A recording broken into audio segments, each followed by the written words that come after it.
Welcome to the Coaching Edge podcast with your co-hosts, Dr. Steve Jeffs and Erwin de Grave. Each episode, we bring you expert guests and transformative coaching insights. Let's dive in. Hello, everybody. Welcome to a new episode of the Coaching Edge podcast with your co-host, Dr. Steve Jeffs, and myself, Erwin de Grave. And today we have the pleasure to talk to Andrew McMasters. Hello, Andrew. How are you doing? I'm good. How are you? Great. Thank you. And welcome, Steve, of course, to be with us as well. So, Andrew, you know yourself much better than we do. So, who is Andrew? What does he do nowadays? And how did he come in coaching or in contact with coaching? Yeah, I'll give you the little background piece on it. My background is as an actor. I have an undergraduate degree in drama. I have a master's degree in theater from the University of Washington. I ran my own theater company for 25 years. The joke I like to say is I started the company in 1992 when I was 4. And then ran that for 25 years, stepped off in 2017, handed over to the next generation of nonprofit leaders.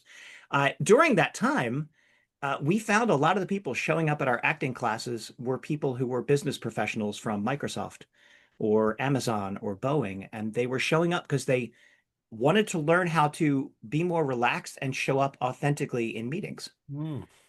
And so that sort of triggered a couple of things. And then through that course, a number of different companies started hiring me to come in and say, how can you help people to be their authentic selves? How can you help people to get comfortable in front of others? How can you help people to actually show up fully? And that has led to the work that I do now. So after I left in 2017, I started going full-time into this, and I've been working now with Fortune 500 companies kind of all over the globe, doing coaching, doing workshops, doing lots of training pieces, helping people to show up fully as themselves. How's that? Short enough? Or is that... Yeah, that's perfect. Okay, all right, good. All right. I'm just downloading. Okay. Yeah, pretty much. So I'm following everything that you said, and one of the things that struck me was both the need, but also the awareness of people coming to say, "Hey, I want to feel more relaxed in meetings." Yeah, I've never heard that statement before, and I completely get where it's coming from. But why should we have to have training to kind of feel comfortable and show up in meetings? How does that work? Yeah, I think it's more of the awareness. And actually, this happened longer before I had left the company. This was in 2005 or so. I was hired by a big multinational company to come in and to teach about 8 people. They said, we want to run them through some theater exercises, some improv. And so I did that. And at the end of it, the HR manager was driving me back to the airport and said, so one of these people is going to be the next CEO of the company. Tell me who you think it should be. And I was like, well, this person shows up and this person does this. This person definitely needs some help with this. I need some grounding on this. And I need this. And I got on the plane and thought, why are you asking me? I had this moment of wait a minute, what's going on? And I think that also then set that seriousness of this theatrical work helps people across the board in so many different areas, how to understand when they get triggered or upset about something, and to show up fully and stay listening and stay present and stay authentic and stay available, as opposed to I'm suddenly now off on the wrong side of my brain, spinning and spinning and spinning, and I haven't heard anything. I'm not here. I'm not present. I've lost contact with my entire team. So yeah, these are just theatrical exercises in so many ways. But how does theatrical exercises? I'm trying to figure this out or picture it. Yeah. Being like improv, as you say, what you're doing, acting. Is it basically what you say if you go to a meeting, in which role do I need to be? Or if someone is saying something, how can I be? I'm trying to picture so that also people listening can picture this. What do you mean that? How is theater going to help me? Yeah, I mean, playing the roles or understanding the roles is one of the first things I talk about, because I find that a lot of people, here's my work. This is my work reality. And this is my work. And I do this and I'm there. I'm like, that's great. Do you go to sporting events? And it's like, oh yeah, I go to football events. Okay. Who are you when you go there? You have much more expressiveness. Who are you when you're at home? Who are you when you're hanging out with your friends? That's all you. None of it's inauthentic. the question is, can you bring parts of maybe these different parts of your life together so that now your business message isn't here? This is it, and this is the expressiveness I have, and that's all I'm going to do, and that's it. So we're trying to really bring the full authenticity of who you have in all those different roles. So to answer your question in that way, yeah, it's redefining what that role is that you've sort of set in your head of, I am the manager, I am the leader. Let's redefine that role, and let's try and figure out how you can bring yourself personally, authentically to that role. Why are people not being authentic in their work? I think it's because they're human. I don't Okay. I don't mean to make it, Yeah, yeah. I think there's lots going on. I know for myself, I work with a lot of people who, like in Seattle, I'm really good at coding. I know computer code. I can code really well.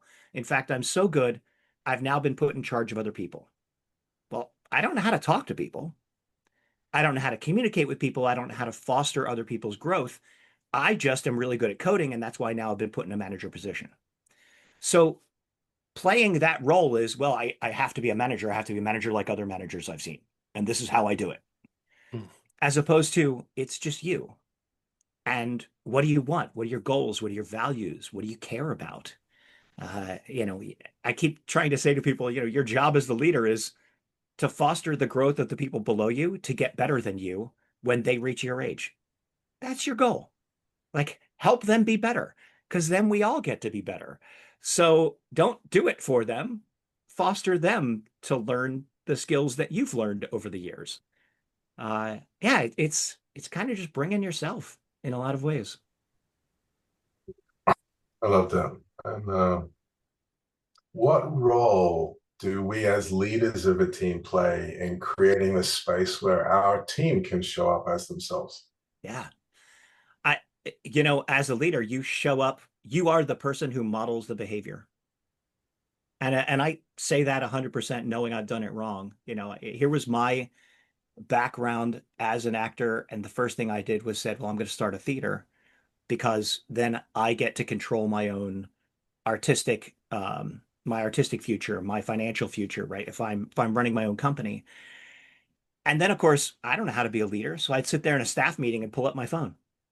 Well, great. I've now just given everyone else permission to do that because as the leader, I have to set the standard. I model the behavior. And I think that goes all the way down to are you willing to sit down and have a hard conversation with someone? Are you willing to be vulnerable enough in that conversation? Are you willing to tell stories about yourself and bring it back to why we're all doing this and inspire people, motivate people towards heading in the direction that you want them to go? But yeah, I think it's just that you are responsible. And I don't know if a lot of people who take over that leadership position realize that people watch every move you make, every move. Absolutely. Hey, before we get too far, Yeah. some of us know what improv is, some of us don't, some of us think we might know. From your perspective, like what is improv? And as coaches and leaders, why should we care? Okay. Yeah. Improv is basically spontaneous theater. So when our actors step out on stage, they don't have a set, a script, or a costume. They don't know what's going to happen. They get a suggestion from the audience, and then they use that suggestion to create the play. Now, So it it's might kind of be, yeah, so it's kind of just like life. There's no script, there's no pretty much. instructions. We don't really know what's going on. We kind of got to make it up when we get it. Yeah. And again, that might be a 5 minute piece. It might be a 20-minute long piece. Before I had left, we were doing hour and a half long improvised plays. I created an entire improvised Jane Austen novel. And so it's based off of what the audience wants to see, and it's in constant conversation with them. So that means the actors on stage need to be fully connected with each other and fully listening to each other because the minute something happens, that becomes the new reality. And now we're going to follow that thread. And then something else happens and that becomes the new reality. And then we follow that thread. So it's instantaneous theater based on a conversation with the audience. And Okay.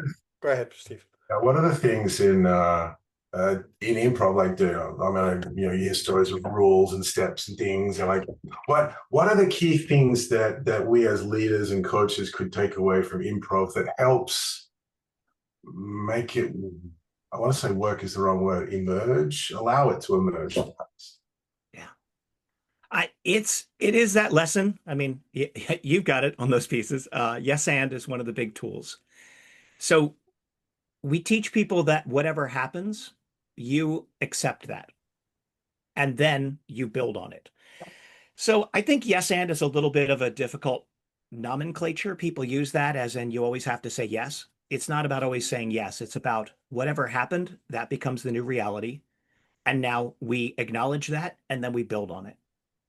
So we're constantly building on each thing that happens, and that builds the scene up. The reason we use that is because if someone comes out and says something and somebody else says no, now we've all stopped. And then no one knows what to do. And at that point, the actors on stage start to sweat, and the audience wants their money back. So that's bad for us. So we want to make sure that we're always accepting whatever happens and moving forward. And that I think is an interesting lesson that I use for a lot of leaders, the idea of yes and. What happened? Great, that's the new reality. Now what do we do with it? So rather than bemoaning what has happened before or trying to wrestle things back into a box, it's a matter of that's our reality. Great. Now what? That's our new reality. Now what? So we're constantly dealing with whatever those things are. As I say, you don't have to like it. You probably don't like it. Doesn't matter if you like it or not. It's reality. So you can accept it and then move on. But as a leader, you have a certain. I love it. I love that started with but. Yeah.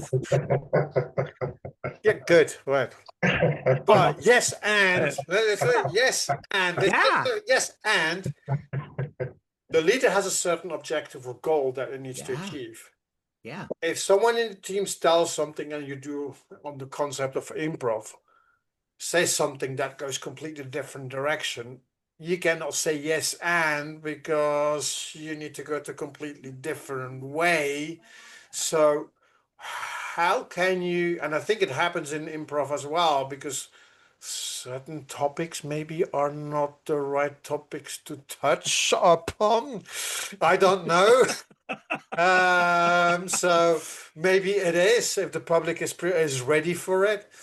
But how do you help leaders then to, even with improv, to really say, okay, I need to redirect the whole discussion towards we need to go because where you're pointing is not the right direction. If I can please work on that question for a second for the audience. Thank you. The question that I heard was, how do we lead and follow at the same time?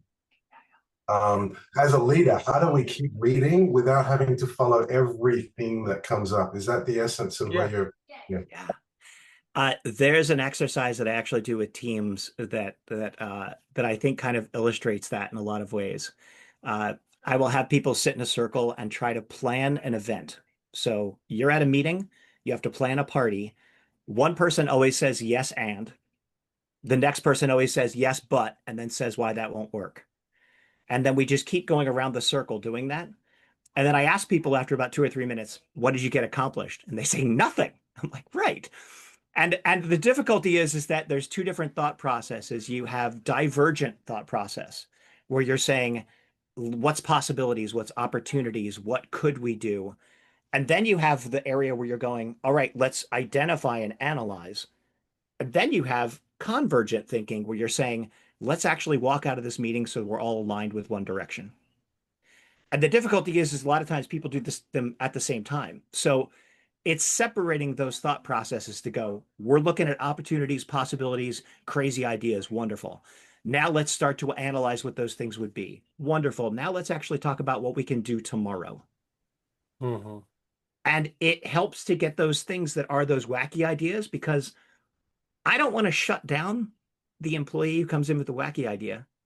If I do, they're going to stop bringing ideas to me. Even if their ideas are always wacky, right? Who knows? I always want to go, yeah, all right. You know what? This is what a parking lot was made for. We're going to take care of that later. We're going to do something. I want to acknowledge your ideas because I want to foster you continuing to think of maybe out of the box crazy ideas. Like I want to keep you thinking in opportunities. Mm. So if you Does do that make that, sense? yeah, it makes complete sense. And Yeah. I'm just trying to connect the improv Yeah. and the leader. So in the improv, when you did this, did you also have like a lead actor or actress that was leading it, or it doesn't matter, it didn't matter, and it doesn't matter where it was heading to, and nobody leading it. And no, and that's it's kind of one of the it's kind of one of the beauties of this, and I teach this a lot to teams as well. I don't have to think about what I'm doing. Mm. My job is to make the other people in the room successful. So if I'm externally focusing and thinking, how do I serve? How do I help? Then what happens is I don't have to worry about myself because the other people are doing the same thing to me. So we're constantly in this external focus rather than thinking of, I'm going to do this funny thing or I'm going to say this funny thing. I'm thinking, how do I set that person up to do something good? How do I set that person up for success? And because we're all externally focusing, then everyone is just kind of helping each other continue to level up. So, yeah, it's not that there's one person in charge. It's really more of the you're trying to serve everyone in the room and it all just keeps leveling up. So basically, what you're saying is the importance of teamwork, Yeah, because this is what you're saying is you're just a team and you don't know what's going to happen, but you need to all to work together. And it's like what coming to me as a metaphor, it's like a team of cyclists, the Tour de France. They're yeah, like nine and they have a plan to go, and then suddenly another team that's completely something different, and we say, right, how are we going to? And some say, no, I just go on my own and forget the rest. But as a good team, you would say, okay, this is happening. How are we going to tackle this? right, right. And that's a great example, especially Tour de France, because you see them going, okay, this happens, so I have to adapt. This happens, so I have to adapt. We're in this constant state of, oh, that's the new reality. Let's accept that and let's figure out what to do. The way we say it all the time is, how do you make your scene partner look good? So we're always just looking at how do I make my scene partner look good? And that's kind of the rule. Hmm. I love it. And one of the things that strikes me in this is I mean there's that tension between we often carry that ego or self and how do I look good in fear of not, but actually then Yeah. shining that spotlight and setting people up for success. I think it's an interesting phrase. Yeah. Um, And yeah, and I think that also has to do with I mean, one of the things we talk about all the time with the brain, your medial prefrontal cortex is where information comes in. So that's aware, outside, listening, seeing, smelling, hearing. Your dorsolateral prefrontal cortex is where you're categorizing against what you already know. So in general, we move back and forth between the two. Like if you even think about it, language is, I hear you, I'm translating against what I know, and then I'm coming back to being available and hearing you. The difficulty is, especially in improv, if I get stuck on my dorsolateral prefrontal cortex where I'm going, oh, this will be cool if that happens. And I think this, and I think this, and I think this, I've missed four other offers from other people. So I have to constantly change my awareness to what is that person doing? What's going on there? Am I hearing that correctly? What's happening? And I'm constantly trying to keep my focus on presence and awareness rather than what do I think? What do I believe? What's this? How does that match against what I already know? Oh, my aunt had one of those, all of those things that go on in our head. I want to ask, and I think, Steve, we talked about that the other day. How do you deal suddenly in teams with neurodivergent? Is that the correct word? That some people, when you say that, okay, you're there, and I'm like this, and then I need to listen to this. For me, sometimes it's enormously difficult because for so how do you help people in a team, or how did you let the team know to support and make sure that that person or more than one people in that are neurodivergent to be able to integrate them and allow them to bring the most of them. Usually, and this is from my experience of working in the theater and actually working with some teams. I have found that when there is someone who has said, I have neurodivergency on some level of the spectrum, they do find that that external focus helps them because it gives their brain a job. Mm. So now they are constantly focusing in this way. We had a high school student who actually started with us, one of our high school programs, and ran the theater. And he was neurodivergent, had severe OCD. Being able to get on stage and do improv for him was the thing that helped him to function in the world. And it was fascinating. And his parents even said to us, like, we're astounded that he's able to get on stage.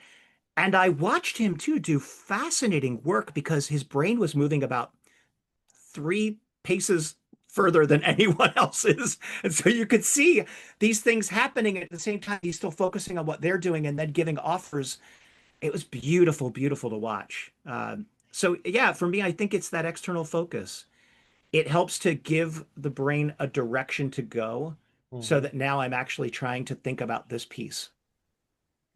And what role does listening play in all of this?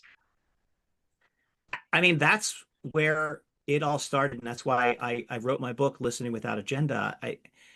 I found that you have to start with how you're listening because I might believe that I heard something, but I may not have. I might have heard what's in my own head as opposed to what did you actually say?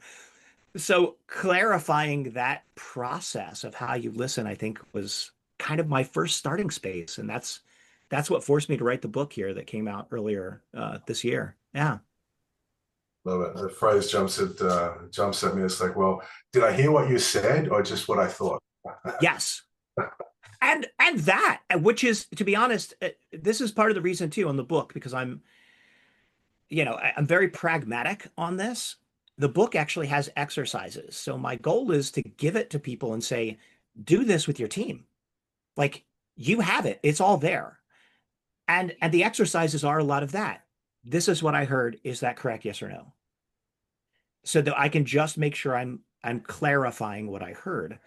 Then we can go further into, oh, it sounds to me like this is, how you're feeling about that. Tell me if I'm hearing that correctly. So now we start to get into what might be the emotional content behind the data. And then even going further into, it sounds to me like this is what you really care about. So now we start talking about values. So we can use that simple listening exercise just to say, am I clarifying the data? Am I clarifying maybe what the impact around that data is? And am I really getting to what you care about? And that has been a game changer for me when I'm working with teams um, and individuals too, to be perfectly honest. I mean, that's a great series of coaching Yeah. questions. Yeah. Reflecting back what we heard, letting go of the is it right, wrong kind of construct, but then going, well, what does that mean for you? And using both reflection and curiosity to deepen the conversation. Yeah. And figuring it out through Erwin, you told me you were from Belgium. So did you grow up speaking French or German? I speak 5 languages. So I Okay. was just thinking about to ask you Right. about how do you do listening and speaking and all this with those different languages and switching between them all the time. And sometimes yeah, it sometimes allows you, certainly if you talk about improv or in meetings, that if it's not in your language, that you say, oh, wait a minute, how do you say this? It allows me, it's an excuse to allow me. I know what you asked me, but Yeah. I need time to find an answer to your question. And language saying, hey, it's another language for me, so I need to process it. It's and a word in one language can completely mean something else in Yeah. a different language, which it makes sometimes things really funny or really dangerous in certain way to go. Yeah, especially going from German to English. I get that. That's Or- right. Yeah. yeah. I and that I think is one of the key things because like you said, you've got this Rosetta Stone in your head and you're trying to go back and forth between these pieces. One of the things I was just coaching with an individual recently was getting him to understand that the native tongue, the one he was familiar with, that you could still use that. And even just the simple tool of going, in Portuguese, we say it this way, which means this. So it does two things, like you mentioned. It gives you time to translate. It also allows you to show up fully in your native language, which you might have a whole different expressiveness with. Mhm. And people will see and feel that expressiveness.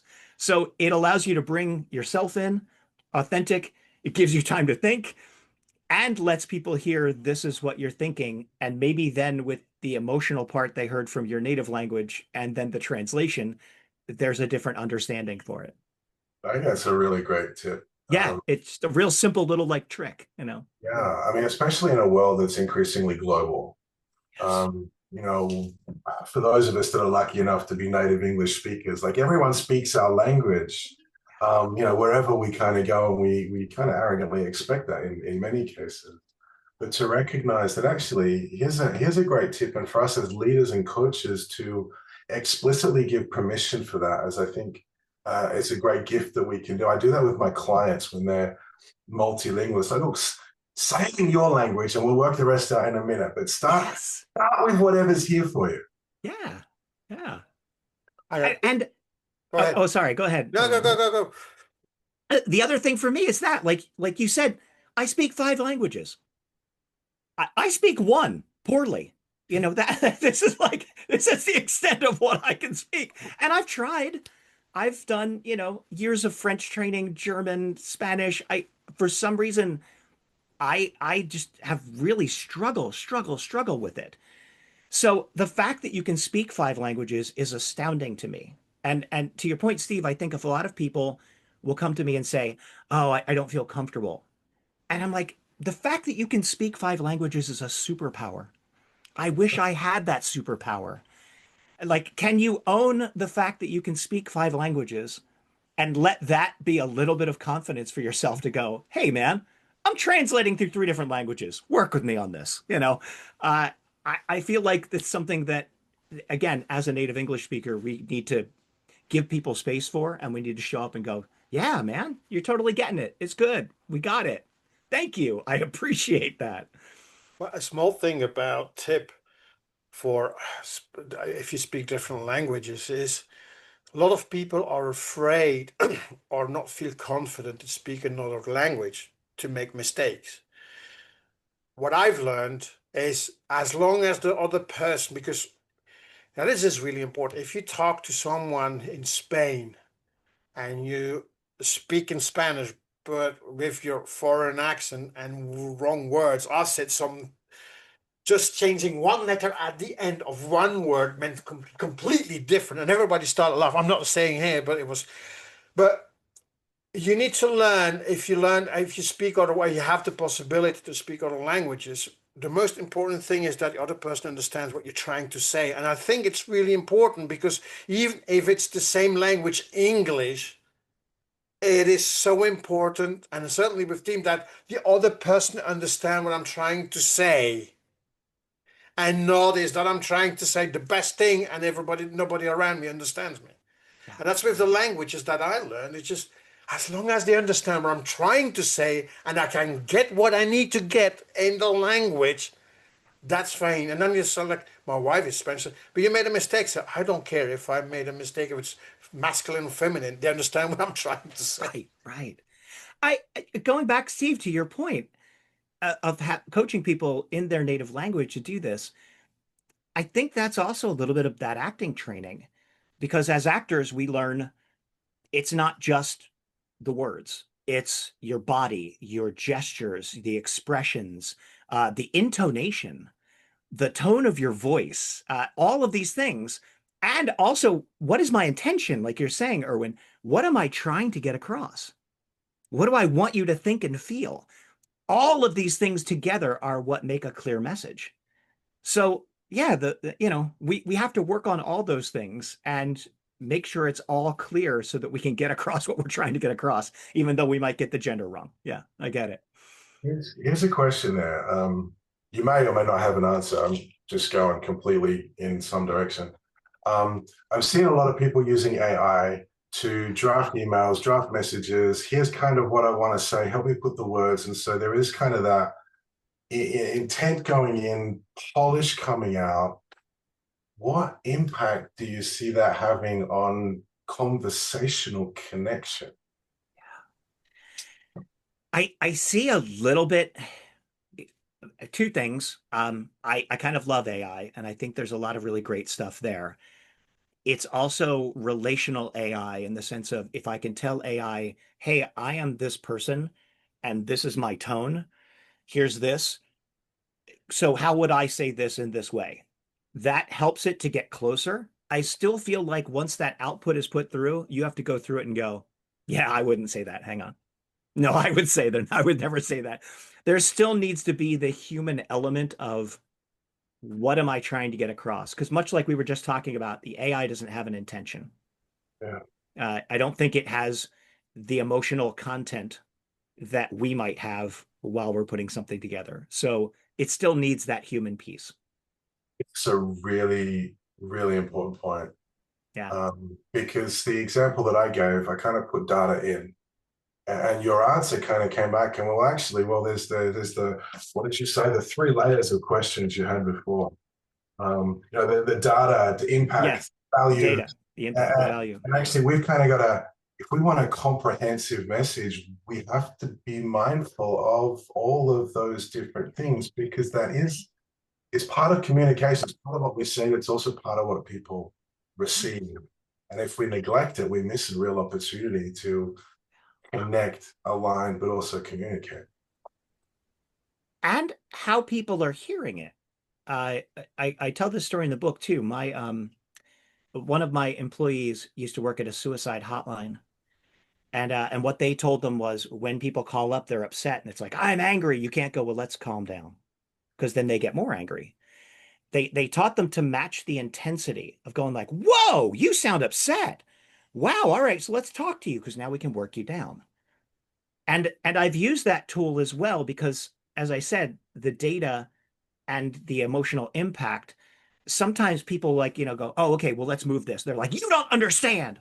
It's like, oh, so I have to actually go, wow, this is really difficult. Okay, so let's talk about it because now I'm going to actually try and match your emotional intensity of what this was in order to get you to understand, yes, I hear you. And it's good. We're going to figure this out and we're going to move through.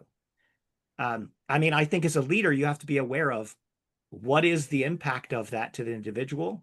How do I make sure that I'm communicating with them so they understand that I get the impact of that as well, not just the data? I believe what I learned from my experience, certainly in the management consultancy field, Yeah.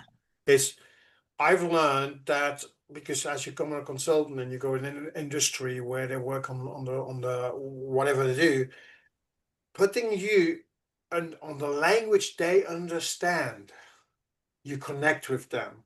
And as leader, it's so important not to come say, "Oh, I speak in a certain way. You need to understand." And no, if I want you to do things and to follow me, I need to put me on your level so of language so that you go, oh, I understand completely. We're saying yes, of course. Yeah, yeah. Making sure that we're actually like on the same page as we do Yes, that. exactly. That's great. Yeah, it's a skill or a tool. I'll teach leaders a lot. The essence is, we have to come together before we can move together. And that's the essence of leadership. I can't sort of stand and point. It's not what we need. It's my responsibility. But I check in at the beginning of the meeting. A couple of words. Let's just get present individually to connect with ourselves. And then let's connect those connected individuals for us as a together team. Now that we're in that same energy, in the same space, now we can get aligned on our task because we've got that relational basis. We get aligned on task, connected to purpose, and now we can move together. And I think your examples are really clear. A little jarring, if I'm honest, because I teach this stuff, and then here I am thinking of me reacting to my kids when they've got emotion, and it's like, oh crap, I'm not doing any of this. Hey, I think we're all on a level of how we bring in new things, so it's all good. I do love, I started adding something here with coaching a little bit ago too, that was a check-in and also a check-out. Well, Because what I found was that meetings, people were saying, like, this was great. We checked in. We're all on the same page. We did this. And then we left and people still said, well, I'm not really sure what to do. And so we started taking a little bit of time at the end to go, here's what we've covered and here's this. I'm trying to just give a quick synopsis. Is everybody okay with these next steps and everybody knows what to do? Let's just go around. So it's almost like a check-in and a check-out because I want you walking out of this meeting going, yes, I know what to do. That was a productive use of my time. I feel good. And continuing to do that. Yeah. And the yeah, checkout is also the connection to the next check-in as well. Exactly. Exactly. That's beautiful. Yeah. and I heard you on a different video. Maybe it was a TED Talk or one of the other things that you've done. But understanding and hearing the words is one thing, but you also speak about the importance of taking action on what was said. Yeah. Yeah. It sounds like this is a place to realign on that as well. Exactly. Otherwise, of course, yeah, we can just talk all we want. But the truth is, if you're not actually doing it, then where is that? Where's the reliability? And now that I've lost reliability, I've lost all my credibility, and no one's going to actually follow me as a leader. So I'm really appreciative of that addition to listening, because I see a lot of people avoid relational connection for fear of losing action and task. And actually what you're kind of pointing to is, well, let's kind of top and tail with relational alignment so that we can do what we need to in the middle, but let's be connected, but let's also have accountability of what needs to be delivered so that we can deliver on our shared purpose together. And go ahead. oh no, there was a executive at Microsoft I was working with a little while ago, and he started the meeting with a check-in, and I was like, oh, okay, good. And I sat back, we did a check-in. And afterwards I said, thanks for doing that. And he said, I don't know what it is. He goes, we spend 10 minutes doing a check-in in an hour-long meeting. And for some reason, we get everything done and we actually have time left over at the end. He goes, but if I forget to do it, we get to the end of our agenda. There's still things to cover and we haven't gotten done with it. And everybody leaves frazzled. He goes, it's magic. It's like I spend 10 minutes and I save 20. I don't know how. And I'm like, well, that's the magic of the check-in. Get people aligned. You know? And I think it's really important for leaders, where we're talking about what you said, Steve, as well, and you, Andrew, is also to be able, certain with people that have, like for me, listening and writing at the same time is for me really a challenge. So in a team as a leader, to say who is really good at listening and writing down, who can do this, to really say, jot down everything that needs to be done so the other people can be present and listening in, not to be worried, because you have someone who at the checkout, what you say, could say, okay, that's what I've written down, everybody agreeing, even if it doesn't have to be the leader. It could be someone in the past, well, we see like politician who has like someone writing everything down that they can go back to. But that is, I think it's really important, because you allow people at that moment to listen, to be present, and not to be worried. So if I don't write it down, what happens? Because I'll forget it. Yeah. This is going back a little bit, Steve, to your question about AI. This is where I think AI can be very helpful, because I mean, even here we have one of the note takers here on this that can take the notes, and then afterwards I can look back and go, oh, so if I can now allow myself just to be present in the meeting because I know someone else is taking notes, and that person taking the notes has no emotion whatsoever. So it's that piece, right? You're just taking data notes. The piece I've coached people on too is to help the AI. So at the end of the meeting to say, these are the action steps we're walking away with. Are we agreeing on this? What's the time frame? Who's going to take that on? Now the AI is capturing that. So you can actually help the tool to be more effective for you, if we can get to that point. I think it's a great reminder that, you know, there are tools that can bring structure that allow us to let go. Yeah. You know, you said the definition of improv was kind of walking on the stage without having the script, without having an agenda, without having control of what's about to happen. It's almost like when you said, oh, we do like 2-hour shows. Half of me was terrified and overwhelmed by that, and half of me just felt super relaxed.